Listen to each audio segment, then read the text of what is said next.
Based on the all-time #1 bestseller on managing your work and life, The New 1-Minute Manager, Ken Blanchard, PhD, co-author of Raving Fans and Gung Ho. Spencer Johnson, MD, author of Who Moved My Cheese. Chapter 1. The Symbol. The new 1-Minute Manager's symbol is intended to remind each of us to take a minute out of our day to look into the faces of the people we lead and manage, and to realise that they are our most important resources. A message from the authors.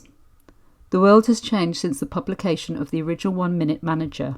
Today, organisations must respond faster, with fewer resources to keep up with ever-changing technology and globalisation.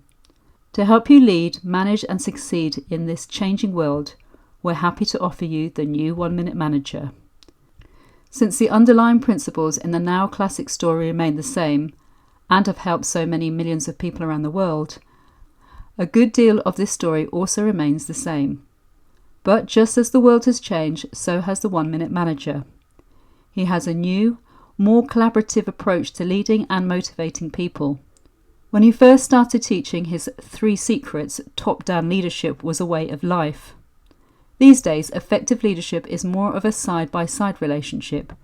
You'll see that reflected in the new 1-Minute Manager. Today, people look for more fulfillment in their work and their lives. They want to feel engaged and make a meaningful contribution. They're less willing to trade time on the job to satisfy needs outside of work. The new 1-Minute Manager understands this and treats people accordingly, knowing they are key contributors to the organisation's success. He realises that attracting and keeping talent is a top priority. The key is how he uses his new approach. As the ancient sage Confucius advises, the essence of knowledge is having it to use it. We'll trust you'll consider using the 3 secrets you discovered in the new 1-Minute Manager to succeed in your changing world, not only with colleagues and associates at work, but also with your family and friends. If you do, we're confident you and the people you work and live with will enjoy healthier, happier and more productive lives. Ken Blanchard, PhD, Spencer Johnson, MD. The new 1-Minute Manager. Once there was a bright young man who was looking for a special kind of manager who could lead and manage in today's changing world. He wanted to find one who encouraged people to balance their work and their life so that each became more meaningful and enjoyable. He wanted to work for one and he wanted to become one. His search had taken him over many years to the far corners of the world. He had been in small towns and in the capitals of powerful nations. He had spoken with many managers who were trying to deal with a rapidly changing world. Executives and entrepreneurs, government administrators and military personnel, university presidents and foundation directors, with managers of shops and stores, of restaurants, banks and hotels, with men and women, young and old. He'd gone into every kind of office, large and small, luxurious and sparse, with windows and without. He was beginning to see the full spectrum of how people manage people. But he wasn't always pleased with what he saw. He had seen many tough managers whose organisations seemed to win, while the people working there lost. Some thought they were good managers, and many thought otherwise. As the younger man sat in each of these tough people's offices, he asked, "What kind of a manager would you say you are?" Their answers varied only slightly. "I'm a bottom-line manager. I keep on top of the situation," he was told. "Hard-nosed, realistic, profit-minded." They said they had always managed that way and saw no reason to change. He heard the pride in their voices and their interest in results. The younger man always met many nice managers whose people seemed to win while their organisations lost. Some of the people who reported them thought they were good managers. Those to whom they reported had their doubts. As the young man sat and listened to these nice people answering the same question, he heard, "I am a participative manager. Supportive, considerate, humanistic." They also said they had always managed that way and saw no reason to change. He heard the pride in their voices and their interest in people. But he was disturbed. It was as though many managers in the world were still managing the way they had always done, and were primarily interested either in results or in people. Managers who were interested in results often seemed to be labelled autocratic, while the ones interested in people were often labelled democratic. The young man thought each of these types, the tough autocratic and the nice democratic, was only partly effective. It's like being half a manager, he thought. He returned home tired and discouraged. He might have given up his search long ago, but he had one great advantage. He knew exactly what he was looking for. In these changing times, he thought, the most effective managers manage themselves and the people they work with, so that both the people and the organisation profit from their presence. The young man had looked everywhere for an effective manager, but had found only a few. The few he did find would not share their secrets with him. He began to think maybe he would never find what he was looking for. Then he began hearing marvellous stories about a special manager who lived, surprisingly, in a nearby town. He heard people that liked to work for this man, and they produced great results together. He also heard that when people applied the manager's principles to their personal lives, they got great results as well.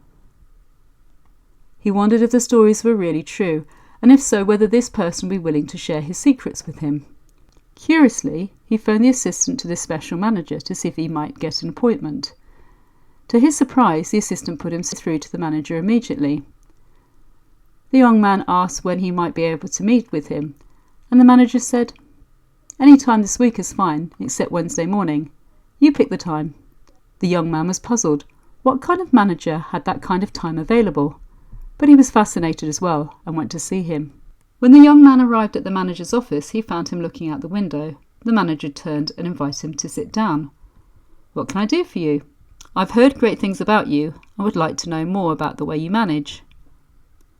"Well, we're using our proven methods in several new ways to deal with all the changes that are happening. But we can get to that later. Let's begin with the basics. We used to be a top-down managed company which worked in its time. But today that structure is too slow. It doesn't inspire people and it stifles innovation. Customers demand quicker service and better products, so we need everyone to contribute their talent. The brainpower isn't only in the executive office. It can be found throughout the organisation.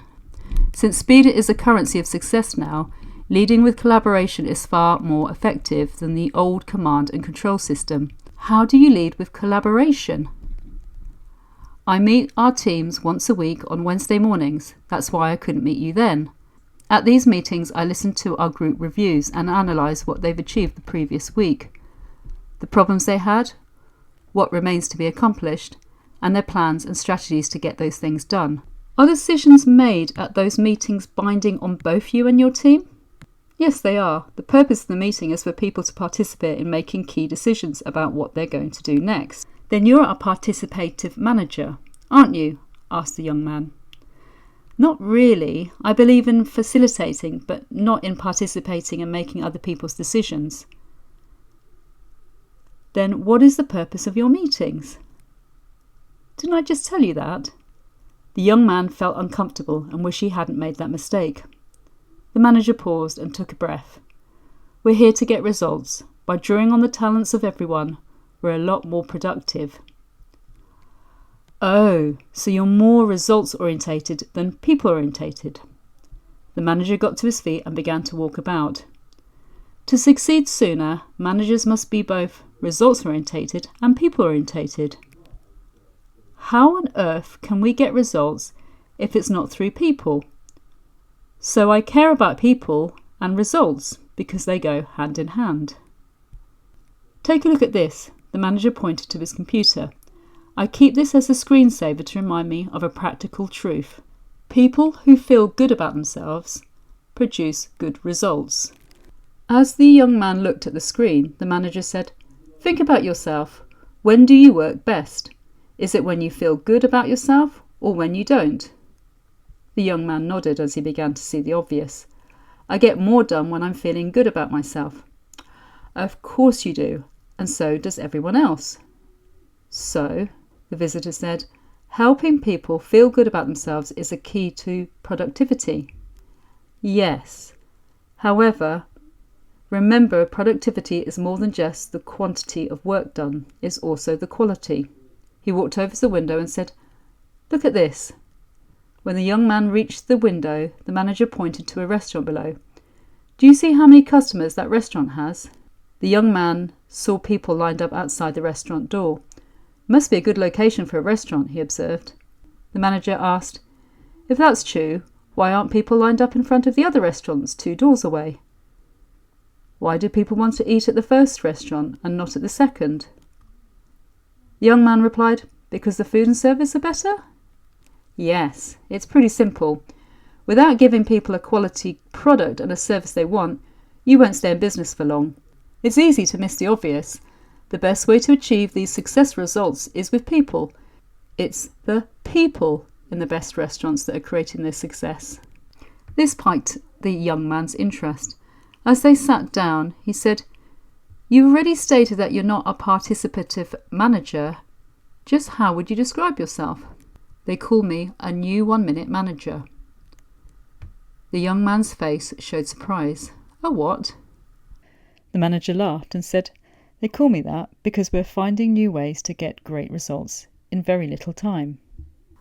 Although the young man had spoken with many managers, he'd never heard one talk like this. It was hard to believe someone who gets good results without taking a lot of time. Seeing the doubt on the young man's face, the manager said, "You don't believe it, do you? I must admit it's hard for me to imagine." The manager laughed and said, "Listen, if you really want to know what kind of manager I am, why don't you talk with some of the people on our team?" The manager turned to his computer and printed out a list and gave it to the young man. "Those are the names, positions and the telephone numbers of the 6 people who report to me." "Which one should I talk to?" the young man asked. "That's your decision. Pick any name. Talk to any one of them or all of them." "Well, I mean, who should I start with?"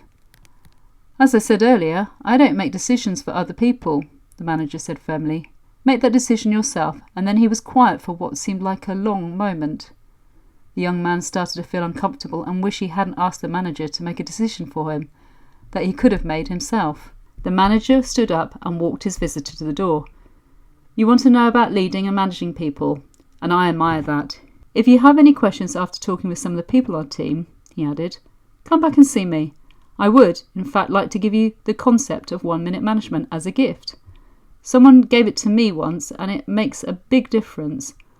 When you come to understand it, you may want to become a manager yourself one day." "Thank you," the young man said. As he left the office, he passed Courtney, the manager's assistant. She said, "I can see from your thoughtful expression that you already experienced our manager." The young man, still trying to figure things out, said, "I guess I have." "Is there any way I can help you?" she asked. "Yes, there is. He gave me this list of people I might talk to." She looked at the list. 3 of these people are travelling this week. However, Theresa Lee, Paul Trenell and John Levy are here today. I'll phone ahead and help you get to see them." "I'd appreciate it," said the young man. When the young man arrived at Theresa Lee's office, she removed her reading glasses and smiled. "I hear you've been to see our manager. He's quite a guy, isn't he?" "He seems to be." "Did he suggest you talk with us about the way he manages?" "He sure did." Theresa said, "It's amazing how well it works. I'm still surprised at how little time he needs to spend with me since I've learnt how to do my job." "Is that true?" "You better believe it. I hardly ever see him now." "You mean you don't get any help from him?" asked the young man. "Not as much as I did when I started, although he does spend time with me at the beginning of a new task or responsibility. That's when he and I set our 1-minute goals." 1-minute goals? What are they? "That's the first of the 3 secrets to the 1-minute management," Theresa said. 3 secrets?" the young man asked, wanting to know more. "Yes," said Theresa. "Setting 1-minute goals is the beginning of the 1-minute management. You see, in most organisations, when you ask people what they do, then ask their boss, all too often you get 2 different answers. In fact, in some organisations I work in, any relationship between what I thought my job responsibilities were and what my boss thought they were purely coincidental. And then I would get into trouble for not doing something I didn't think was my job. Does that ever happen here? Asked the young man. No, Teresa said. It doesn't happen here. Our manager works with us to make it clear what our responsibilities are and what we are being held accountable for. Just how does he do that? The young man wanted to know. More efficiency than ever, Teresa said with a smile. In fact, these days I call him the new 1-minute manager because he's doing things in new ways that are even more effective now. How so? She explained, for example, instead of setting our goals for us, he listens to our input and works side by side with us to develop them. After we agree on our most important goals, each is described on one page. He feels that a goal and its performance standard, what needs to be done and by what due date, should take no more than a paragraph or two to express, so it can be read and reviewed in about a minute. Once we've written the goals out concisely, it's easy to look at them often and stay focused on what's important. Finally, I email my goals to him and keep copies so that everything is clear and we can both periodically check my progress. If you have a 1-page description for every goal, wouldn't there be lots of pages for each person? No, there really aren't. We believe in the 80-20 rule. That is, 80% of your really important results will come from 20% of your goals. So we set 1-minute goals on only that 20%, that is, our key areas of responsibility. Maybe 3 to 5 goals. Of course, in the event of a special project comes up, we set special 1-minute goals. She continued, since each goal can be read in about a minute, we're encouraged to take a moment every now and then to look at what we're doing and see if it matches our goals. If not, we adjust what we're doing. It helps us succeed sooner. The young man observed, so you look to see if you're doing what's expected rather than waiting for your manager to tell you? Yes. So in a way you're managing yourself? Exactly, Teresa said with a nod. And it's easier, she added, because we know what our job is. Our manager makes sure we know what good performance looks like because he shows us. In other words, expectations are clear to both of us. However, many of us work remotely, and our manager isn't always able to show us in person, but he does so in other ways. Can you give me an example? Sure, said Teresa. One of my goals was to identify a problem and come up with a solution that, when implemented, would turn the situation around. Earlier on, when I started to work here, I was travelling and spotted a problem that needed to be solved. But I didn't know what to do. So I called him. When he answered the phone, I said, I have a problem. Before I could get another word out, he said, Good. That's what you've been hired to solve. Then there was dead silence on the other end of the phone. I didn't know what to say. I eventually spluttered. But I don't know how to solve this problem. Teresa, he said, one of your goals for the future is for you to identify and solve your own problems. But since you are new, let's talk. So tell me what the problem is. I then tried to describe the problem the best I could, but I was all over the place, feeling nervous and defensive. My manager put me at ease when he gently said, just tell me what people are doing, or not doing, that's causing the problem. Hearing that made me think about the real problem instead of myself, and I described the problem the way he asked me to. He said, That's good, Teresa. Now tell me what you would like to be happening. I'm not sure I know, I said. Then call me back when you know, he said. I just froze in amazement for a few seconds. I didn't know what to say. He mercifully broke the silence. If you can't tell me what you'd like to be happening, he said, you don't have a problem yet. You're just complaining. A problem only exists if there is a difference between what is actually happening and what you desire to be happening. Being a quick learner, I suddenly realised I knew what I wanted to be happening. After I told him, he asked me to talk about what may have caused the discrepancies between the actual and the desired. After I did that, he said, Now, what are you going to do about it? Well, I could do A, I said. If you did A, would what you want to happen actually happen? He asked. No, I said. Then you have a lousy solution. What else could you do? He asked. I could do B, I said. But if you do B, will what you want to happen really happen? He countered again. No, I realised. Then that's also a bad solution, he said. What else could you do? I thought about it for a couple of minutes and said, I could do C, but if I do C, what I want won't happen. So that's not a solution, is it? Right, you're starting to come round, he joked. Is there anything else you could do? Feeling relieved, I laughed and said, maybe I could combine some of these solutions. That sounds worth trying, he said. In fact, if I could do A this week, B next week, and C in 2 weeks, I'll have it solved. That's fantastic. Thanks so much. You've solved my problem for me. I did not, he insisted. You solved it yourself. I just asked you the kind of questions you can ask yourself in the future. I knew what he had done, of course. He'd shown me how to solve problems so that I could do it myself. Is that what you mean by seeing what good performance looks like? The young man asked. Yes, my manager shows me how to do it so I can understand it and do it myself. Then at the end of the call he said, You're good, Teresa. Remember that the next time you have a problem. Teresa leaned back in her chair and looked as if she was reliving her first encounter with the manager. I remember smiling afterwards. I realised what he was doing meant he wouldn't have to participate so much with me in the future. That's because you could learn to solve problems better yourself. Yes, he wants everyone on our team to enjoy doing our jobs better and sooner. The young man thought for a moment and said, I can see how this would make the organisation more responsive, with more people on the team able to act on their own. Do you mind if I write a brief summary of what I've learned so far? Teresa responded, I think that's a good idea. Then the young man wrote, 1-minute goals work well when you 1. Plan the goals together and describe them briefly and clearly. Show people what good performance looks like. 2. Have people write out each of their goals with due dates on a single page. 3. Ask them to review their most important goals each day, which takes only a few minutes to do. 4. Encourage people to take a minute to look at what they're doing and see if their behaviour matches their goals. 5. If it doesn't, encourage them to rethink what they're doing so they can realise their goals sooner. The young man showed his summary to Teresa. That's it, she said. You're a fast learner. Thank you, he said, feeling good about himself. If setting 1-minute goals is the first secret to becoming a 1-minute manager, can I ask what the other 2 are? Teresa grinned and looked at her watch and said, Why don't you ask Paul Trennell? You're scheduled to see him after we finish, aren't you?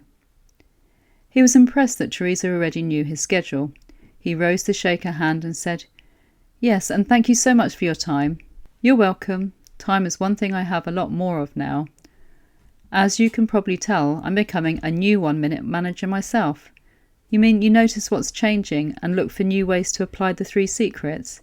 Yes, adapting to change is one of my main goals. As the young man left Teresa's office, he was struck by the simplicity of what he had heard. He thought, it makes sense.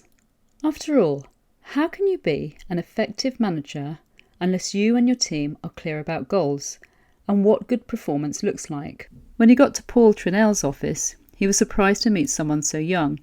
Paul was in his late 20s or early 30s.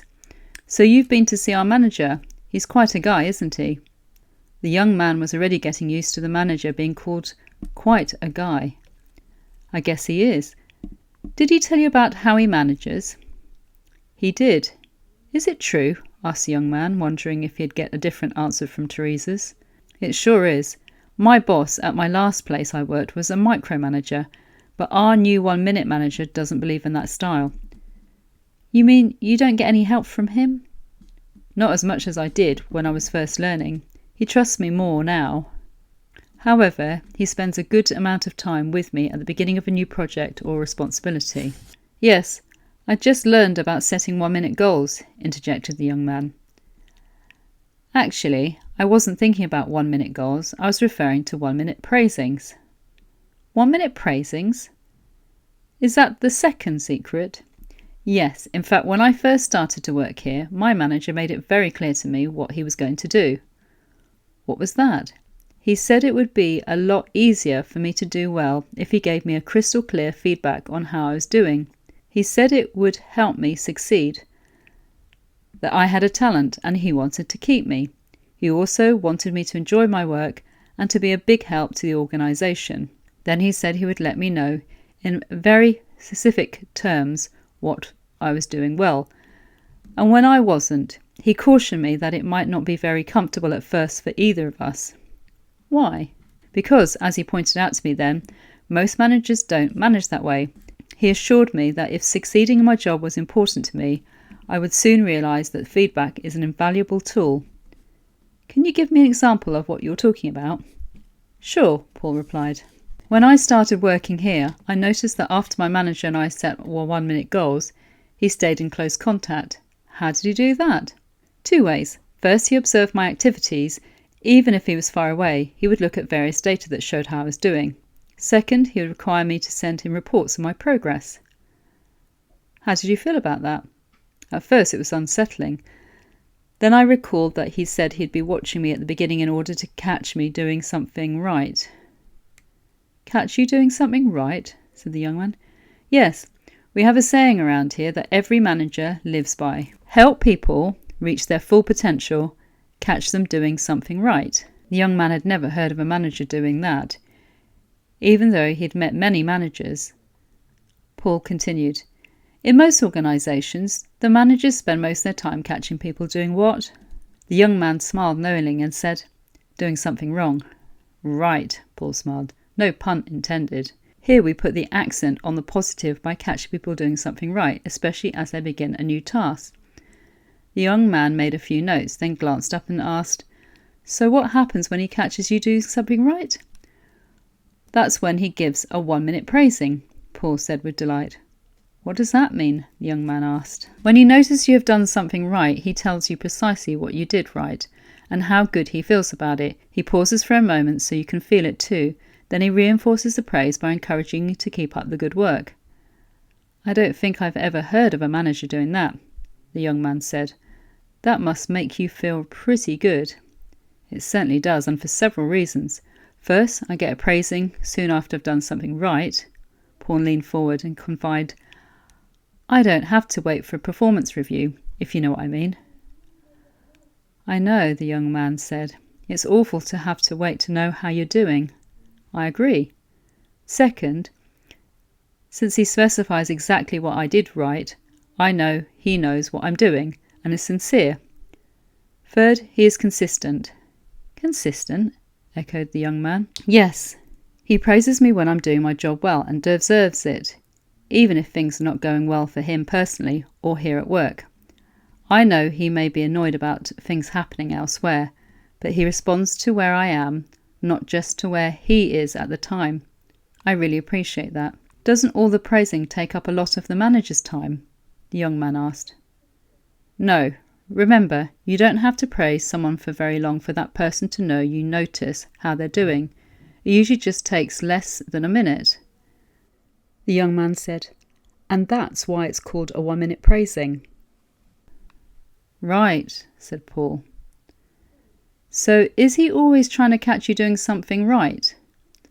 No, of course not, Paul answered.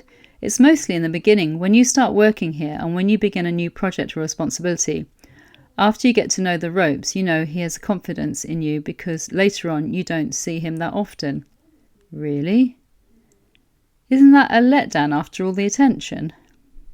Not really, because you and he have other ways of knowing when your job performance is praiseworthy. You both can review the data that has been posted, sales, figures, expenditures, production schedules, and so on. In time, Paul added, you begin to catch yourself doing things right. You start praising yourself. You wonder when he might praise you again, which he sometimes does, and that keeps you going even when he's not around. It's uncanny. I've never worked so hard at a job in my life, or enjoyed it so much. Here's why. I know when I get a praising, I've earned it. I've seen how it builds confidence, which turns out to be very important. Why do you think that's so important? Because confidence that is earned helps you deal with all the change that are occurring. We're expected to be confident enough to innovate in order to stay ahead. Is that why your manager gives you the opportunity to solve a problem yourself, rather than participating in your decision? Yes, plus it saves a manager time.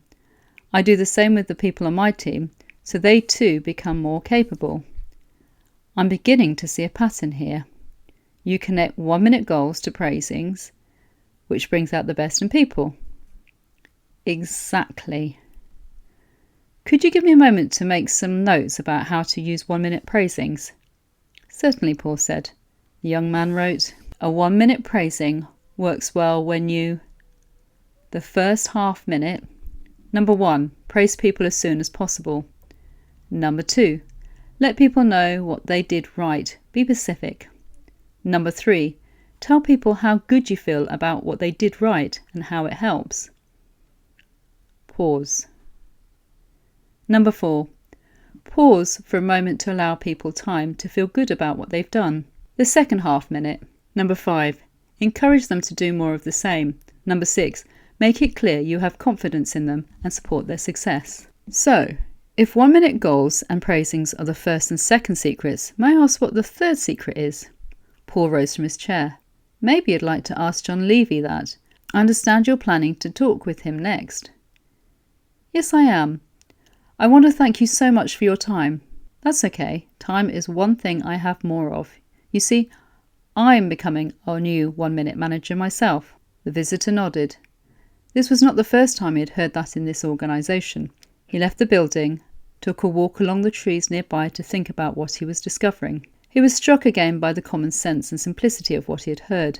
How can you argue with the effectiveness of catching people doing something right? The young man thought. Isn't that what everyone would like to experience? But do 1 minute praising really work? He wondered. Does this 1 minute management stuff really get bottom line results? As he walked along, his curiosity about results increased. So he returned to the manager's assistant and asked if it was possible to reschedule his appointment with John Levy for some time the next morning. He explained that before he'd talked to John, he wanted to speak with someone who would have information on all the different divisions in the company. John says tomorrow morning is fine, Courtney said as she hung up the phone. Then she called downtown and made the new appointment the young man had requested. He was to see Liz Aquino. Courtney said, I'm confident she will be able to give you the data you're looking for. He thanked her, and feeling hungry, went across the street to have something to eat and to prepare for his next meeting. After lunch, the young man went downtown and met with Liz Aquino. Following a polite discussion about why he was there, he got down to business by asking, based on the data you have, what is the best managed of all your operations in the company? A moment later, he laughed as he heard Liz say, you won't have to look very far because it is the new 1 minute's managers. His operation is the most efficient and effective of all of our facilities, and it's been that way for years.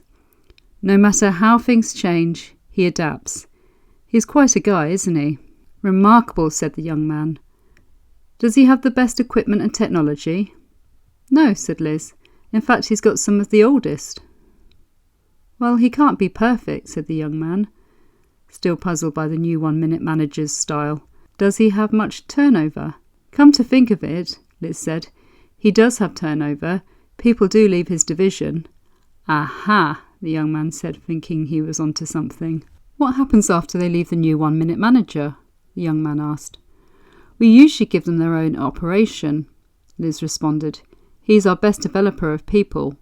Whenever we have an opening and need a good manager, we call him. He always has somebody who's ready. Fascinated, he thanked Liz for her time, but this time he got a different response.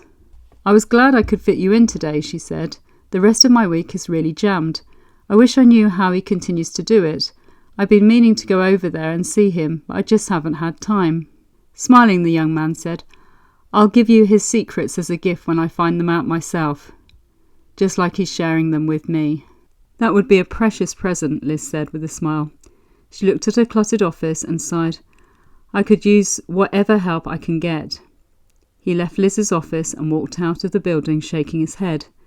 The manager was absolutely fascinating to him. That night the young man had a very restless sleep thinking about the next day, about learning the third secret. The next morning he arrived at John Levy's office at the stroke of 9. He got the usual, he's quite a guy, isn't he, routine. But by now the young man was getting to the point where he could sincerely say, yes, he is. John said, he's amazing. He's been around for years. But he's moved with the times. He keeps things new and fresh. He's evolved and he's sharper than ever. One of the most remarkable things he does differently now is how he responds to us when we've done something wrong. When you do something wrong? I thought a key motto around here was catch people doing something right. "It is," said John, "but you need to know I've been working here for a good while and I know this operation inside out. As a result, my manager doesn't have to spend much time with me on 1-minute goals or praising. In fact, I usually write out my goals before I meet with him. Then we go over them." "Do you write each goal on a separate page?" "Yes, no longer than a paragraph or two, which takes only about a minute to review. I love my work and I'm good at it, and I've learnt to give myself praisings. In fact, I believe if you're not for yourself, who is?" Then he added, "And I'm for others too." "So doesn't your manager praise you?" "Sometimes, but he doesn't have to very often because I beat him to the punch. When I do something especially good, I might even ask him for a praising." "How would you ever have the nerve to do that?" asked the young man. "It's like taking a bet where I either win or break even. If he gives me the praising, I win, but if he doesn't, I break even. I didn't have it before I asked." The young man smiled. "I like that idea. But what about when something goes wrong?" "Well, mistakes do happen. If I or someone on my team makes a significant mistake, that's when I may get a 1-minute redirect." "A what?" the young man asked. "A 1-minute redirect. It's a new version of the important third secret. Praising people doesn't always work if it isn't combined with redirects to correct mistakes when they occur. While I don't always like someone pointing out my mistakes, a redirect can help me get back on track and achieve my goals, and that helps both me and our organisation succeed. Back when we were a top-down managed company, this third secret was called the 1-minute reprimand, which was remarkably effective for its time. But the new 1-minute manager adapted it when things changed." "Adapted it?" "Yes. Today we need to get more done sooner with fewer resources, and people want to find more satisfaction and value in their work. Now everyone needs to be a learner because things are changing so much. Even if I'm an expert, the next day my area might be eliminated. A 1-minute redirect helps me learn, because it can help me see what I need to do differently." The visitor asked, "How does it work?" "It's simple," said John. "I figured you'd say that." John laughed and continued, "If I make a mistake, my manager is quick to respond. What does he do? First, he makes sure he's made the goals we've set clear. If it isn't, he takes responsibility for that and clarifies the goal. Then he provides me with a 1-minute redirect in 2 parts. In the first part, he focuses on my mistake. In the second half, he focuses on me. So when does he do this? As soon as he becomes aware of the mistake. He confirms the facts with me and review what's gone wrong. He's very specific. Then he tells me how he feels about the mistake and its possible impact on our results, sometimes in no uncertain terms. After he tells me how he feels, he's quiet for a few seconds to let it sink in. That quiet pause turns out to be surprisingly important." "Why?" "Because a quiet moment gives me time to feel concerned about my mistake and think about the impact it might have on me and the organisation." "How long is he quiet?" "Only a few seconds, but sometimes it seems longer when you're on the receiving end." John continued, "In the second part of the redirect, he reminds me that I'm better than my mistake and that he has confidence and trust in me. He says he doesn't expect a repeat of that mistake and looks forward to working with me." "It sounds to me that the redirects make you think twice about what you've done." John nodded. "It does.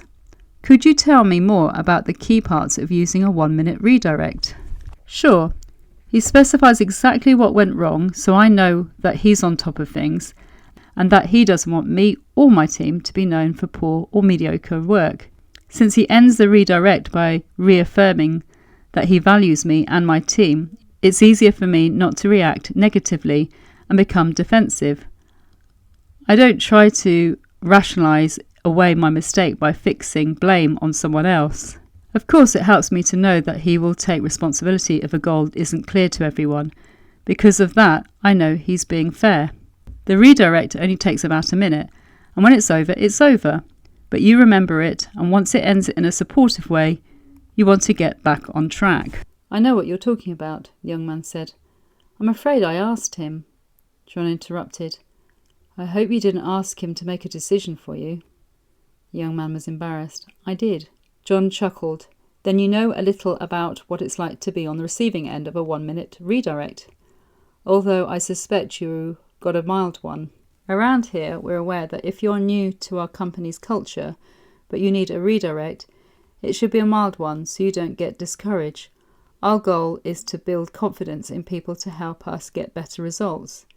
It may have been a mild one, the young man said, but I don't think I'll ask him to make a decision for me again. Then he asked, "Does he ever make a mistake? He seems almost too perfect." John laughed. "Of course he makes mistakes. He's human, but he's the first to acknowledge it. In fact, he even encourages us to speak up if we notice he may be mistaken about something. It doesn't happen often, but he says it helps him prevent an error he may make in the future.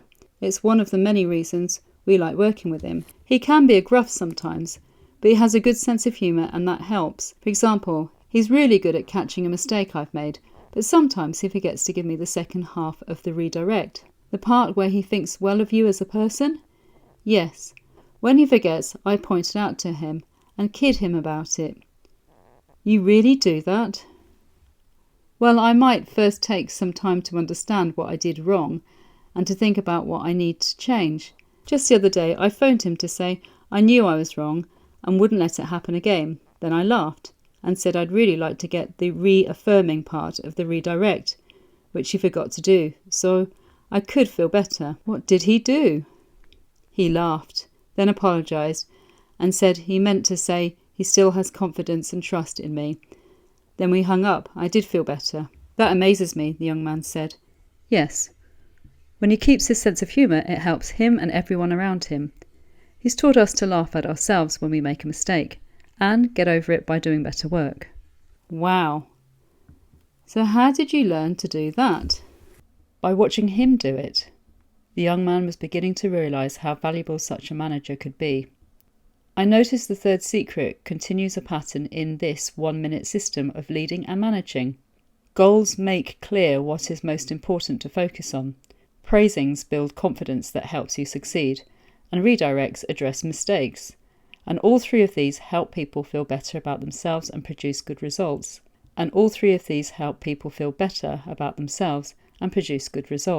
Why does using a combination of goals, praisings and redirects work so well?" "I'll let you ask our new 1-minute manager that," John said as he rose from his chair and walked him to the door. The young man thanked him for his time. John smiled. "You already know what my response to the subject of time is going to be." They both laughed. The young man was beginning to feel like an insider rather than a visitor, and it felt good. As soon as he was in the hall, the young man realised how much information John had given him in the little time they had spent together. He made notes to remind himself how to use a 1-minute redirect when a person has made a mistake. If the goal is clear, a 1-minute redirect works well when you... The first half minute. Number 1. Redirect people as soon as possible. Number 2. Confirm the facts first and review the mistake together. Be specific. Number 3. Express how you feel about the mistake and its impact on results. Pause. Be quiet for a moment to allow people time to feel concerned about what they've done. The second half minute. Number 5. Remember to let them know they're better than their mistake and that you think well of them as a person. Number 6. Remind them that you have the confidence and trust in them and support their success. Number 7. Realise that when the redirect is over, it's over.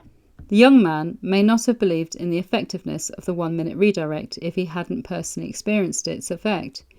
Even though he knew he got a mild one, he also knew he did not look forward to another one. However, everyone makes mistakes, and he knew if he ever worked for such a manager and made a major mistake, he probably would get a much stronger redirect. But it didn't worry him. He knew it would be fair. As he headed back towards the manager's office, he kept thinking about the surprising power of the 1-minute management and how it had been improved for a changing world. All three of the secrets seemed to make sense. But why do they work, he wondered. And why is the new 1-minute manager still the most productive and admired manager in the company? When he arrived at the manager's office, Courtney said, "He's been wondering when you'd be back to see him." As the young man entered the office, he noticed again how clear and uncluttered it was. The manager greeted him with a warm smile. "What did you find out in your travels?" "A great deal." Tell me what you've discovered. I found out why you're called the new 1 Minute Manager. It's because you keep adapting your 3 secrets. You and your team set 1 minute goals together to make sure everyone knows what they're being held accountable for and what good performance looks like. Then you catch people doing something right and give them a 1 minute praising. And when you notice people have made a mistake, you provide them with a 1 minute redirect. What do you think about all of that? I'm surprised at how little time it takes, and yet it seems to work. The young man hesitated and then said, I hope I'm not being rude with this question, but do you really think it takes only a minute to do all the things you do as a manager? The manager laughed. Of course not, but it's a way to make a complicated job more manageable. It often takes only a minute to refocus on goals and give people important feedback on how they're doing. Using the 3 secrets probably represents only 20% of the activities we're engaged in, yet they help us achieve 80% of the outcome we're looking for. It's the old 80-20 law. The manager added, What else have you noticed? Well, people obviously enjoy working here, and you collaborate with each other to get great results. I'm convinced it works for you. The manager assured him, and if you do it, it will work for you too.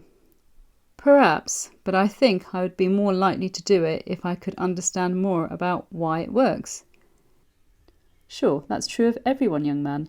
The more we understand why something works, the more apt we are to use it. Let me show you one of the reminders I keep on my computer.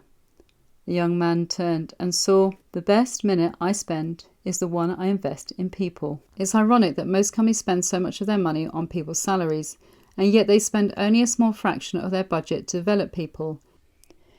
In fact, most companies spend more time and money on maintaining their buildings, technology, and equipment than they do on developing people.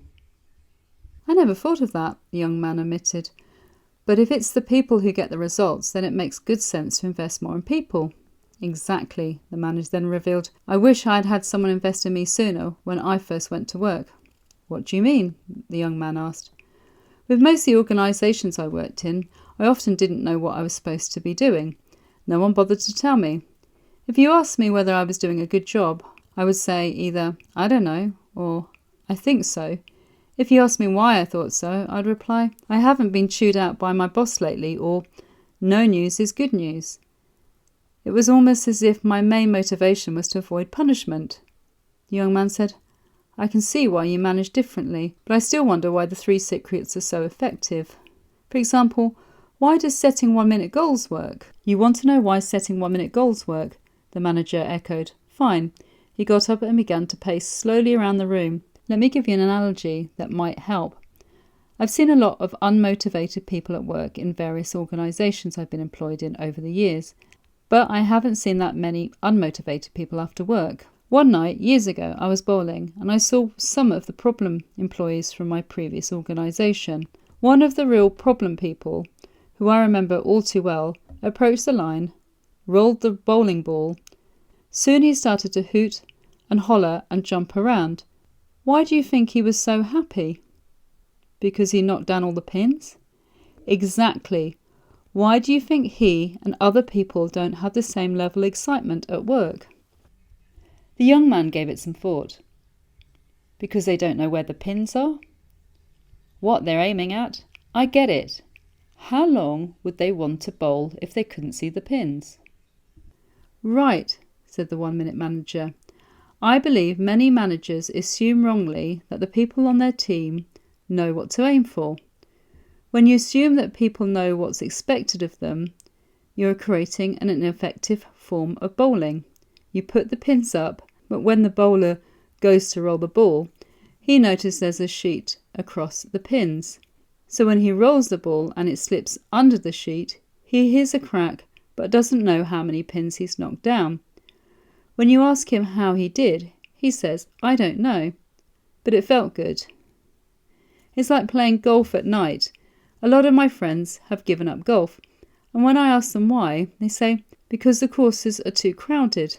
When I suggested they play at night, they laughed, because who would ever play golf without being able to see where to hit the ball? It's the same with watching team sports. How many people would watch 2 teams compete if there was no way to score. Yeah, why is that? Asked the young man. It's all because the number one motivator of people is feedback on results. They want to know how they're doing. In fact, we have another saying here that's worth noting. Feedback is the breakfast of champions. It's feedback that keeps us going. Unfortunately, even when some managers learn that feedback on results is the number one motivator of people, they usually set up a third form of bowling. When the bowler goes to the line to roll the ball, the pins are still up and the sheet is in place. But now there's another ingredient in the game, a supervisor standing behind the sheet. When the bowler rolls the ball, he hears the crash of the falling pins and the supervisor holds up 2 fingers to signify he's knocked down 2 pins. Actually, do most managers say you've got 2? No, the young man said with a smile. They usually say, you've missed 8. That's right. The question I always used to ask was, why doesn't the manager lift up the sheet so both of you can see the pins? The answer was that he had the great business tradition of performance review coming up. Because he had performance review coming up, wondered the young man aloud. Why is it, the manager asked, that most people don't know how they're doing until they go through their performance review and learn all the things they didn't do right? Then when the person is told they are not up for a bonus or promotion, how does that person feel? How long will it be before they start wishing they worked somewhere else? I know the answer. 1 minute, the young man joked. The manager laughed. Why do you suppose managers would put someone through that? Asked the young man. So they can look good, said the manager. What do you mean? How do you think you would be viewed by your boss if you rated everyone that reported to you at the highest level on your performance review scale? Probably as a soft touch, someone who can't discriminate between good performance and poor performance? Precisely, said the manager. In order to look good as a manager in most organisations, you have to catch some of the people doing things wrong. You have to have a few winners, a few losers, and everyone else somewhere in the middle. I remember one time when visiting my son's school, I observed a 5th grade teacher giving a geography test to her class. When I asked why she didn't allow the kids to use maps during the test, she said, I couldn't do that because all the kids would get 100%. As though it would be bad for everyone to do well and get an A. Everyone might not be doing a great job of using the resources at hand, so they might not get an A. But why not set it up so that everyone has a chance to be a winner? The manager continued, I remember once reading that back when practically everyone knew their own phone number, someone asked the genius Albert Einstein what his number was, and he went to the phone book to look it up. He said he never cluttered his mind with information he could find somewhere else. Now, if you didn't know better, what would you think of someone in those days who had to look up his own number? Would you think he was a winner or a loser? The young man grinned and said, Probably a loser. Sure, the manager responded. I would too. But we'd both be wrong, wouldn't we? The young man nodded his agreement. It's easier for any of us to make this mistake, the manager said. Then he showed his visitor something on his computer. Look at this. Everyone is a potential winner. Some people are disguised as losers. Don't let their appearances fool you. You see, the manager said, you really have 3 choices as a manager. First, you can hire winners. They are hard to find and they cost money. Or second, if you can't find a winner, you can hire someone with the potential to be a winner. Then you systematically help that person become a winner. If you're not willing to do either of the first 2, and I am continually amazed at the number of managers who won't spend the money to hire a winner or take the time to develop someone to become a winner, then there is only the 3rd choice left, prayer. That stopped the young man cold. Prayer? The manager laughed quietly. That's just my attempt at humour, young man. But when you think about it, there are many managers who are saying this prayer daily. Please let this person work out. The young man laughed and said, If you hire a winner, it's really easy to be a 1-minute manager, isn't it? Sure, said the manager with a smile. All you have to do with people who are winners is set 1-minute goals and let them run with the ball. I understand from John Levy, you almost don't even have to do that with him. You're right, said the manager. He's forgotten more than most people know around here. But with everyone, winner or potential winner, setting strategies, 1-minute goals is a basic tool for productive behaviour. Is it true that no matter who initiates setting the 1-minute goals, the young man asked, each goal always needs to be described on one page, including due dates? Yes, it's true. Why is that? So people can quickly review their goals daily and check their performance against those goals. I understand you have them written down, only their major goals and responsibilities, and not every aspect of their job, the young man said. Yes, that's because I don't want a lot of goals filed away somewhere and looked at only once a year when it's time for a performance review or setting next year's goals. As you might have seen, people on our team keep this valuable reminder nearby. He handed him a card that read, "Take a minute to look at your goals, then look at what you're doing and see if it matches your goals." The young man was amazed at the powerful simplicity of these words. "Could I get a copy of that?" he asked. "Sure," the manager said.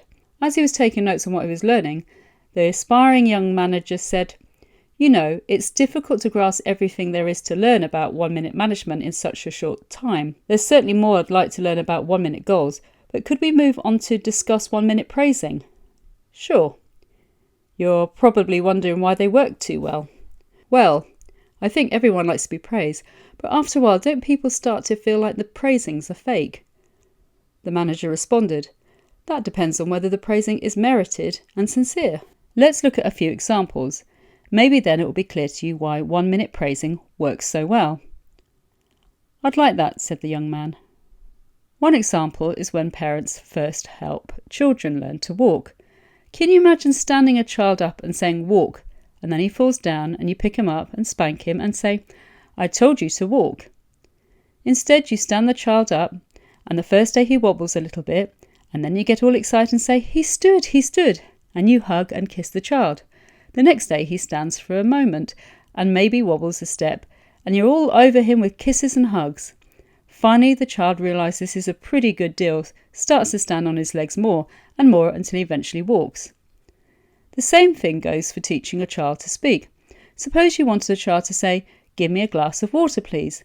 If you waited until the child said the whole sentence before you gave her any water, the child would die of thirst. So you start off by saying, "Water, water."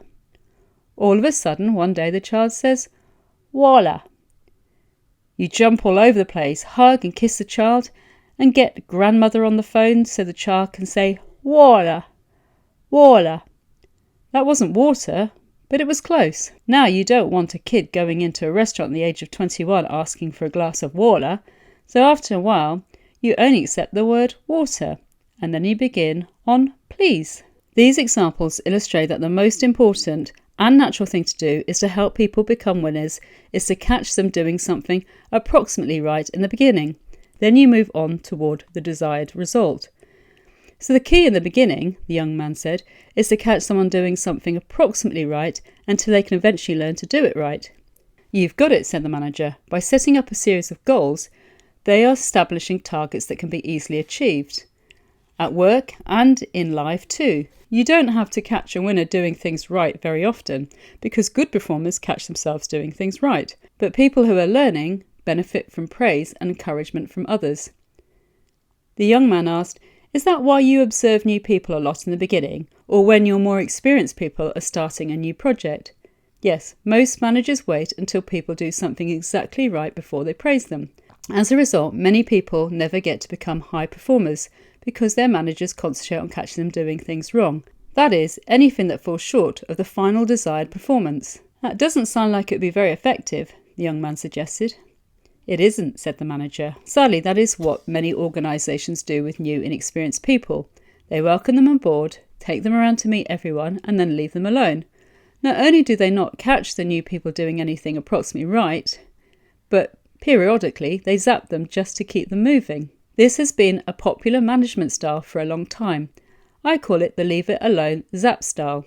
You leave a person alone, expecting good performance from them, and when you don't get it, you zap them." "What happens to these people?" asked the young man. "If you've been in any organisation, and I understand you've visited many, you know because you've seen them. They do as little as possible." The young man laughed. "You're right, I've seen it." Then he added, "Working with that kind of manager, you can understand why so many people don't enjoy their work." The manager agreed. "That's so true. and they're also not engaged in what they're doing or very interested in doing good work. The young man said, I'm beginning to see why the 1 minute praising seems to work so well. It's certainly better than focusing only on what's wrong. Then he added, It's funny, but that reminds me of some friends of mine. They told me they had a new pet and asked what I thought of their great idea for house training the dog. I'm almost afraid to ask, said the manager. How were they going to do it? They said if the dog had an accident on the rug, they were going to take the dog and shove his nose in it, pound him on the butt with a newspaper, and throw the dog out the open kitchen window into the backyard, where the dog was supposed to do his job. The manager laughed. Then they asked me what I thought would happen with this method. I laughed because I knew what would happen, and it did. After about 3 days, the dog pooped on the floor and jumped out of the window. The dog didn't know what to do, but he knew he'd better clear the area. The manager roared his approval. That's a great story. Punishment doesn't work when you use it with someone who's learning. Rather than punish inexperienced people who are still learning, we need to redirect them. That involves resetting clear 1 minute goals to make sure they understand what's expected of them and what good performance looks like. The young man asked, So after you've done that, do you try to catch them doing something approximately right again? Precisely. In the beginning, you always try to notice situations where you can give legitimate 1 minute praising. Then, looking the young man straight in the eye, the manager said, You're very enthusiastic and a receptive learner. That makes me feel good about sharing the secrets of 1 minute management with you. They both smiled. They knew a 1 minute praising when they heard one. I'd rather have a praising than a redirect, the young man said. I understand now why 1 minute goals and praising works. They make good sense. But why do 1 minute redirects work? The manager explained there are several reasons why 1 minute redirects work so well. To begin with, the feedback happens in small doses because you catch the mistakes early on. Many managers gungy sack their feedback. That is, they store up the observations of poor behaviour until frustration builds. When performance review time comes, these managers are angry in general because their sack is really full, so they charge in and dump it all at one time. They tell people every single thing they have done wrong the last several weeks or months or more. It's not fair to people to save up negative feelings about their poor performance, and it's not effective. The young man breathed a deep sigh. So true. And that often happens at home too. Yes, some parents and spouses do that too, and they get the same poor results. What happens then is people usually end up disagreeing about the facts, or they simply keep quiet and become resentful. Often the person receiving the feedback becomes defensive. They don't own what they have done wrong. This is another version of leave alone a zap way of communicating. If managers would address things early, they could deal with one behaviour at a time, and the person would not be overwhelmed. They'd be more likely to hear the feedback the way it was intended. That's why I think performance review should be an ongoing process, not something you do only once a year. So is that why the redirects work? Because the manager deals fairly and clearly with one behaviour at a time, so the person receiving the feedback can hear it? Yes. You want to get rid of the bad behaviour, but keep the good person, so you don't attack the person just because they've made a mistake. Is that why you make it a point to praise people in the second half of the redirect? Yes.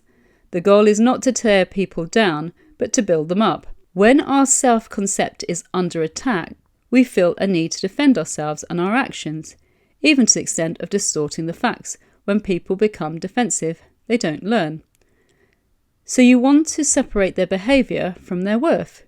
Reaffirming them after you've addressed the mistakes focuses on their behaviour without attacking them personally. When you walk away, you want the person to be aware of and concerned about what they did, instead of turning to a co-worker and talking about how they were mistreated or what they think of your leadership style.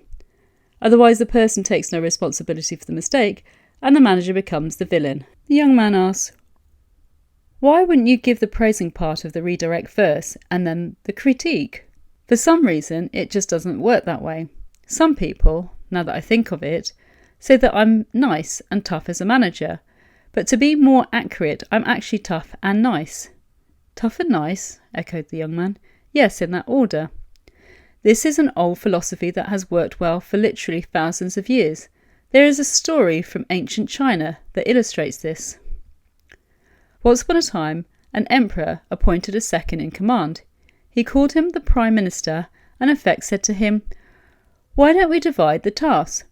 Why don't you do all the punishing and I'll do all the rewarding?" The Prime Minister said, "Fine, I'll do all the punishing and you'll do all the rewarding." "I think I'm going to like this story," the young man said.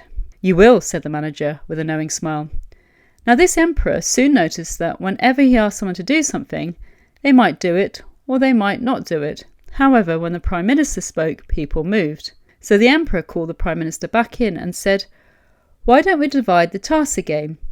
You have been doing all the punishing here for quite a while. Now let me do the punishing and you do the rewarding."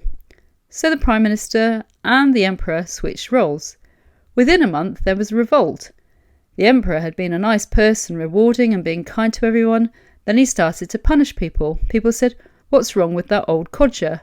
They threw him out on his ear. When they came to look for a replacement, they said, "You know who's really starting to come around now? The Prime Minister." So made him emperor. "Is that a true story?" the young man asked. "Who knows?" the manager said with a laugh. "Seriously," he added, "I do know this. If you are first tough on behaviour and then supportive of the person, it works well." Do you have any modern day examples of where a 1-minute redirect has worked, maybe outside the business world? Sure. Athletic coaches all over the country use the equivalent of a redirect to improve their athletes' performances. For example, a well-known college basketball coach told me he uses it to create championship teams. How so? He told me about a time when his best player was playing so poorly in an important game that unless he quickly improved his game, the team would probably lose. So he took this player out of the game and had him sit on the bench. "His best player?" asked the young man. "How could he afford to take him out of an important game?" He couldn't afford not to. Unless the player played his A game, the team wasn't going to win and would miss competing in the championship. So, as the player sat on the bench, this coach told him exactly what he was doing wrong. "You're missing easy shots, you're not grabbing any rebounds, and you're lofting on defence. I'm angry with you because you don't look like you're even trying." He waited a moment and then added, "You're better than that. You need to sit on the bench until you're ready to play the way you're capable of." After what seemed like forever, the player stood up, went over to the coach and said, "I'm ready to go in, coach." The coach responded, "Then get back in there and show me what you can do." When the player got back in, he was all over the court, diving for loose balls, grabbing rebounds and making his usual shots. Thanks to his effort, the rest of the team also improved their play and they won the game. So basically, the young man said, the coach did 3 things that John Levy told me about earlier. Tell people what they did wrong, tell them how you feel about it, and remind them they are better than that. In other words, their performance is bad, but they are good. Precisely. You see, it's very important when you're leading people to remember that behaviour and worth are not the same things. What is really worthwhile is the person who's managing their own behaviour. It applies equally to us when we're managing our own behaviour. In fact, if you realise this, the manager said as he brought up another screen on his computer, you will know the key to providing a really successful redirect. We are not just our behaviour, we are the person managing our behaviour. The young man said, "It sounds like there's respect and caring behind a redirect." I'm glad you noticed that, young man. You'll be more successful when you respect the individual you're redirecting. The young man was hesitant to ask the next question. While 1-minute praisings and 1-minute redirects are effective, could they be seen as ways to manipulate people and get them to do what you want? That's a great question. Manipulation involves deceptively controlling people for your own advantage. If you're trying to manipulate people, you're doing a poor job, and it will come back to bite you. Your job is to show people how to manage themselves and enjoy it. You want them to succeed when you're not around. That is why it's so important to let people know upfront what you're doing and why. It's like anything else in life. There are things that work and things that don't. Being honest with people works better. As you may have noticed, being dishonest eventually leads to failing with people. I can see that now, said the young man. Where the power of your management style comes from, you care about people. Yes, I do, and I also care about results. The young man was beginning to see more clearly how closely related people and results were. You remember how gruff he thought this special manager was when he first met him. It was through the manager could read his mind. Sometimes, he said, you have to care enough to be tough, and that is, tough on the poor performance, but not on the person. As you undoubtedly know, making mistakes is not the problem. It's not learning from them that causes real problems. The young man asked, what happens when a person keeps making similar mistakes, after you've already provided them with a redirect? Well, let me tell you. How do you think a manager feels when that happens? Probably unhappy, annoyed, or even angry. Yes, that's when you need to take a break and calmly look at the situation so your emotions don't cause you to make a mistake. A 1-minute redirect is intended to help people learn. However, when a person has learned something and has shown they can do it, but they have a won't do attitude, you need to look at the cost to the organisation and whether you can afford to keep such a person on the team. That made sense to the young man. By now he had grown to like the new 1-minute manager and knew why people enjoyed working there. They worked with him, not for him. The young man said, maybe you would find this interesting. I wrote this to remind me of how goals and consequences are related and how 1-minute goals, praisings and redirects work together. He showed him a page from his notes. Goals begin behaviours. Consequences influence future behaviours. That's good, the manager said. Do you think so? The young man asked, wanting to hear the compliment again. Young man, the manager said, light-heartedly, it is not my role in life to be a human tape recorder. I do not have time to repeat myself. Just when the young man thought he might be praised again, he felt he was in for another 1-minute redirect. But the bright young man kept a straight face and said simply, what? They looked at each other for a moment and both broke into laughter. I like you, young man, the manager said. How would you like to work here? The young man stared in amazement. You mean work for you? He asked enthusiastically. No, I mean work for yourself, like the other people on our team. I don't believe anyone ever really works for anyone else. Deep down, people like to work for themselves. The people on our team work as partners, and together they look for ways to improve. I do my best to help them work better, and in the process we all enjoy our work and lives more. And we're a great benefit to our organisation.